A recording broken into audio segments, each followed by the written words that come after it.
Karong Semana Santa mao ang pagbisita sa mga lokal nga mga tumutuo, hilabi na sa mga relihiyong Katoliko. Ang nagkalain-laing mga relihiyosong dapit sama na lang sa mga kalbaryo. Isip usab pagpahinomdom sa kaagi ni Hesukristo human nga gilansang siya sa cross. Mga kabumbog, mga ka-Star Nation, ani ata karon dinhi sa usa ka bantog nga talan-awon usab or man sa karelihiyoso nga dapit dinhi sa Sitio Lango, Barangay Sirao, Cebu City, ang Calvary Mountain. Mga kabumbo, atong gisusi ang historya sa maong talan-awon ug unsa kamahinungdanon karong Semana Santa ang maong dapit sa mga relihiyosong kalihukan nga gisaulog usab sa mga katawhang nagpuyo dinhing dapita. Ang replika sa Calvary Mountain nga nahimutang sa Barangay Sirao ning dakbayan sa Sugbo, diin gitukod kini ni atong tuig 2014. Makita ang usa ka dako nga cross nga gibutang sa ibabaw nga bahin sa bungtod. Ug aduna say tuyong gihimo nga kapilya ilalom sa maong dako nga cross nga nakasuwat ang pulong nga Twin Heart Chapel. Dinhi usab mapahigayon ang mga misa sa mga nagkadayang mga espesyal nga okasyon sa mga relihiyosong kahayukan, pinaagi na usab sa Guba Parish Church. Samtang adunay 14 ka mga Station of the Cross nga ana-anay mga sulat pinulungan sa pag-ampo daplin sa maong taas nga hagdanan niini. Tuyo usab niini nga dili na kinahanglang magdala og Biblia or suwat sa pag-ampo, kay sanglit nakaukit na kini at tubangan sa umaampo diin aduna say luhuranan matag Station of the Cross. Sugod sa kinaunahang lakang sa maong hagdanan mao ang chapter 1, Jesus is condemned to death. Hangtod na usab kini sa kinatumyang bahin sa hagdanan mao ang chapter 14, Jesus is laid in the sepulchre.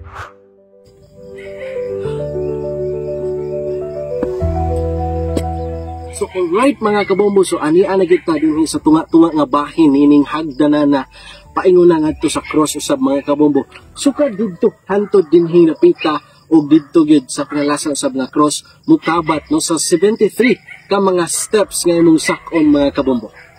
Gigama ang dakong cross sa solido nga semento ug kabilya niini nga nagpalig-on usab sa maong pundasyon. Muabot sa halos 2 ka tuig aron matukod ang maong kalbaryo. So ani ala kita dinhi mga kabombo sa usa ka dako nga cross nga gibutang dinhi sa kinatumyan sa maong Calvary Mountain dinhi sa Sitio Lango, Barangay Sirao, Cebu City.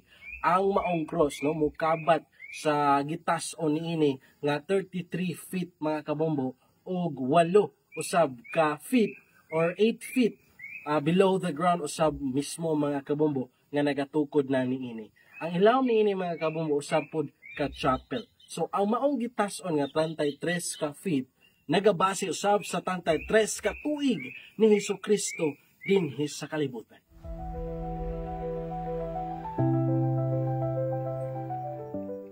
Sa eksklusibong pakikinabi sa Bombo News Team ni Estrella Rigodon, 73 anyos ang tag-iya ug nagdumala sa replika sa Calvary Mountain, iyang kikabutyag nga nagsugod kini dihang siya gipadamgo. Sumala pa niya nga nakakita siya og dako nga mga litra nga itom sa mapangunuro nga dapit nga nakasuwat ang pulong nga build a church. Apan wala pa niya kini panumbalinga sa dihang nakakita siya mga sinyales. Usa ka kahoy nga nakaukit ang usa ka simbahan ug anunay suwat nga 6. Tungod niini iya kining gipaambit sa iyang igsuon nga babay didto sa gawas sa nasod. Matod pa ni Estrella nga dili siya usa ka relihiyosong tao, apan nagatuo siya nga gi-appointed siya sa Ginoo nga magbuhat og mga relihiyosong talan-awon aron mapreserba ug magpabilin ang Katolikong pagtuo sa umaabot pang panahon. Subay nini atong paminawon ang nahimong kabahin sa pamayag ni Estrella Rigodon, ang maong tag-iya ug nagdamala sa Calvary Mountain sa Barangay Sirao. Ano sab ang istorya ni ining Calvary Mountain? Kung sa ang unang sinugdanan ug unsa kay imong kanang istorya nganong nabuhat sa? Actually, I really don't have any plan. it's because of the road that was cemented, na semento niya. Nya karon kani nga property was neglected for many years. Ako niya din nakuan. Sa patungayiran ako na-acquire ni. Karon ingon sila na ako nga ninot na kuno kay Calvary, dili Calvary, ang kaning siraw kuno kay gisemento. Kung asa man na dapit din anhi ko dire. O nga pag anhi na ko dire, ko ninot na kay gisemento, but although it was not perfectly done kay kuan mangud nga na lapok mong yapon tayo pero okay ra tayo. So that's how it started. And then akong kuan ang architect nga magbuhat diri og kanang magbuhat mig after the project in St. Benedict in Lagtang. Mo ni akong gi-propose niya nga magbuhat mi diri og kanang really kuan actually I want only a cross on top. Cross ra gyud unta, wala Station of the Cross. But my sister in Chicago suggested me to do the Station of the Cross. I think it's too complicated. Who will spend for that? Ang akong gusto diha katong sa pinakataas cross ra. So we will collect, or no, not collect, we will ask some of the doctors to donate, like whatever is the price may be. So you have to ask the engineer kung pilay worth anang Station of the Cross. Actually, $4,000 on dato. Giyoy mo na lang naman 3,000 kay yun na mong sister, dako ra ka ng 4,000 basig walay mo kuan. So, you can see the Station of the Cross, they have donations donated by somebody na naman na siya niya. Wala ka mo anto dito pastas. Wala ka mo kanto. So, donated na siya. Mo kanang nang mga Station of the Cross. Not all. Muna, that's how it started. So, I decided to have the Station of the Cross. So, I told the architect that we will do the Station of the Cross. And then, everybody, my sister suggested to have the feet, 33 feet cross on top. So that is 33 feet, and then 8 feet below the ground ang kuha na niya, ang iyang foundation. Muna niya, muna taas kayo. Likon sa daan. Likon, that is made of only cement and, those how you call that? The wires, the big kabilya. Yeah, it was really a big project when they started it because they first did the Station of the Cross. The cross, I mean, on top. Muna ilang yun yun. So, imong giingon, Ma'am Estrella, nga maokini ang pinakadako nga project na imong buhat side sa uban pa. Kung saan itong mga uban po? Katungkuhan sa Iligan, Senior Santo Niño Chapel, pero sa ako itong parents ang property. Ang galing St. Benedict Chapel before this. Una, kanang tulong. So sa una is, doon gid ka sa Ginoo, nga naging ka-religyoso ka sa? I tried. Di man tamingon nga, religious ko kayo nga tanan, you'll never know.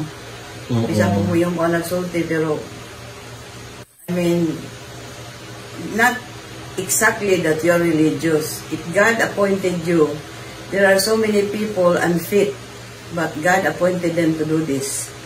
You know what I mean? And hindi sila religious, pero i-appoint sila sa Ginoo to do some things for Him. And then they're appointed. Dili man na tungod kay religious ko kakayo, dili na mao. I think that's not the point. So mag-iingon ta nga, God is appointed you. So unsa may kanang mga sinyalis? This is a mission. So unsa kay mga sinyalis, ma'am? Sama atong magitingon nga nagdamog ka, pwede ba nako nga makuha sa hapig sa atong tigpaminaw sa mga kamundo? Ano to? Katong nagdamog ka. Tinaw din una, wala pa ko'y project at that time. Katong ginamuna ko lang na build the church, dako kayong letter. So I was amazed. Kung sa may sa Ginoo. Building a church, maybe you can be a preacher, or building a church, building is impossible for somebody. Di ka makatuo ba na, di ba? Kaya ako kaya ng gasto. So, eventually, kung anong yun ako, niya ka nang, it's really impossible, but I have signs nga kanang dili tong damgo lang. Daghan nga signs nga gihatag sa ako sa Ginoo. Makaadto mo dito sa taas na dai kahoy ay naikahoy diha niya nakabutang dito sa ubos Sisto. X-I-S-T-O. Sisto, which is, that is a stone. That is a Portuguese word for stone. Ang among kuan din ha, ang among altar sa taas na may gamay nga chapel, kuan na siya stone. So kining Calvary Mountain sama sa pagdisenyo ni asa ka ni gikuha ang inspiration sa mga architect? Wala ako kakuan. Siya ra po nang kuan. Sa iya rang yung kagalingon ra kong kuan. Yang kagalingon ra sana. Whatever he thinks is maayo gito siya mo design dong. Maayo gito. Imo na din akong giingon ninyo nga gi-appoint siya sa Ginoo, di siya makadarga sa abroad kay naay sakit. Niya di siya makatrabaho. Mo to nga nailhan man ako siya, ako sa ningan ko ben. You know what? Why don't you just help me building whatever is I plan to build? We're just like missionary. Muna akong explain niya. And then, I will compensate you but don't expect too much money. Ako muna ako siyang ipangkahan. Kaya di man ko dato. Di man ko nagkagwartag yun. So, we will concentrate on the project na magwapo. Muna na. So, kining mga hagdan no, sa Maong Calvary, pila ka na steps? 73. 73 steps. Oh, from down, below, up, going up. Oo, so aduna sa mga istorya no nga gipangbutang dito unsa sa kana asa sa kana nakabase ang Bible sa. Ay, okay. All the station of the cross. Stations. Kung ano siya, you don't have to bring a reading material. What you have to do is just read it there. Yeah.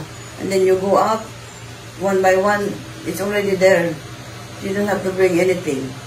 And then that Station of the Cross, naman ay mga kuan bitaw ka ng mga image that is made of pewter.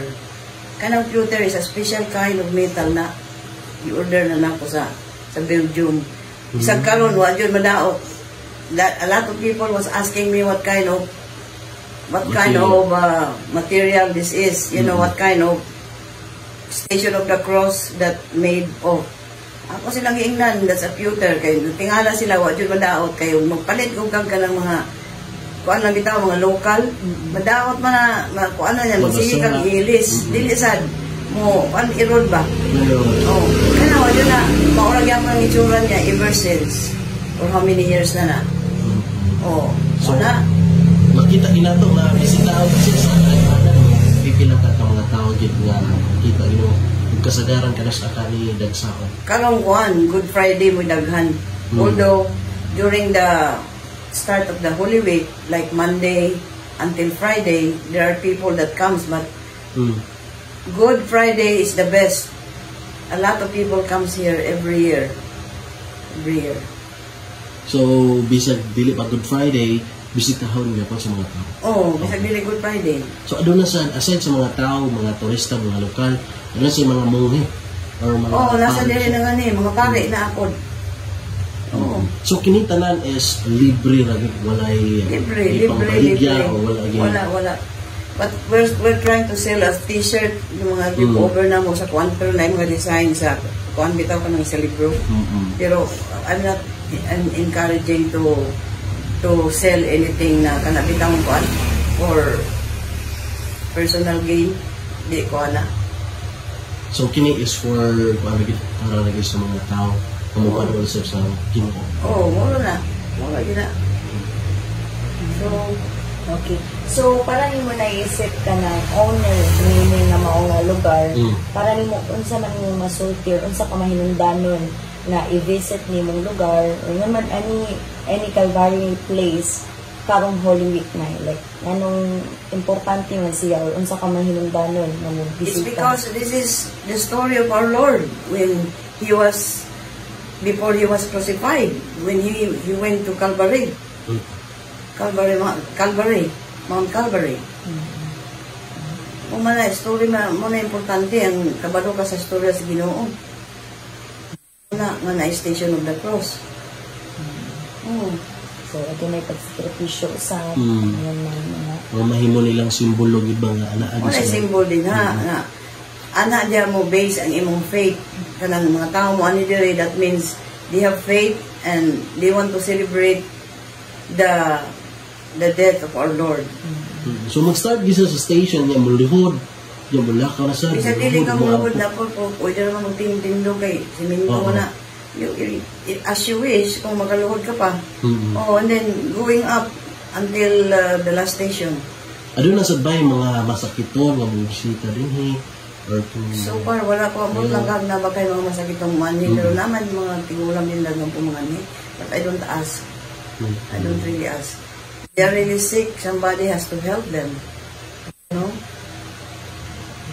So, unsa man imong gilauman gyud na karong maabot nga karong si manahuna or naman karong maabot nga Biyernes nag-expect gyud ka nga daghan mo bisita. Mabita na right now we are in the trend of cleaning and organizing things before the Holy Week. So, muna yung mga preparation. Preparation na muna. Yeah. So, unsa gid kaning tuiga sa mag-start 2014 lagi. 2014 March 3, 2014. Gibuksan, no? Gibuksan ni siya. Basahan na diyan kuan. Gibuksan ni siya, gi-blessing, gi-consecrate last kuan January 21, 2016. 2016. Yeah, so unsa kay pagtulunan na lang nga imong or Ma'am Estrella nga gusto namang ipaambit sa kadaghanan nga sa karon doon na kay successful nga Calvary Mountain, unsa kay imong message ngadto kanila nga isip tumutuo sa Ginoong Jesucristo? I-continue lang ang atong kuan. I-continue nimo ang imong devotion sa Ginoo and do good. Be an example to other people. Diba? Wala mo na. Yeah, ang atong faith is the most important. You have to have faith in God. And as a Roman Catholic, kay namin lang nga magbuhat og religion nga lain. So ato Roman Catholic kita. Atong nadungog ang nahimong kabahin sa pamayag ni Estrella Rigodon ang maong tagya sa maong Calvary Mountain sa Barangay Sirao. Para sa Semana Santa 2025 special coverage, kini gihapon inyong ubos nga alagad sa kahanginan, Bombo Rocky Lavarez, para sa number 1 and most trusted radio network in the country, Bombo Radio Philippines. Basta Radio, Bombo!